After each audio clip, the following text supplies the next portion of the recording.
नमस्कार मित्रांनो, आपण पाहत आहात कारभारी पुण्याचा.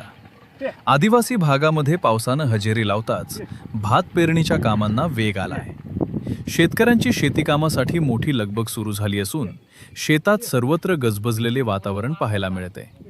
यंदा वेळेवर झालेल्या पावसामुळे शेतकऱ्यांमध्ये उत्साहाचं वातावरण आहे. भात शेतीसाठी आवश्यक असलेली मशागत, रोपवाटिका तयार करणे आणि पेरणीची कामं युद्ध पातळीवर सुरू आहेत.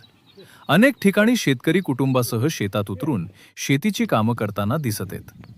भात हे आदिवासी भागातील प्रमुख पीक असल्यानं या पिकावर अनेक शेतकऱ्यांची उपजीविका अवलंबून आहे. चांगला पाऊस आणि अनुकूल हवामान राहिल्यास यंदा भाताचं उत्पादन वाढण्याची अपेक्षा शेतकरी व्यक्त करत आहेत. सध्या शेतांमध्ये ट्रॅक्टर, बैलगाडी आणि आधुनिक कृषी यंत्रांच्या साहाय्यानं शेतीची कामं सुरू असून ग्रामीण भागात कृषी हंगामाची धामधूम पाहायला मिळते. आपल्या परिसरातही भात पेरणीची कामं सुरू झाली असतील तर कमेंटमध्ये नक्की कळवा.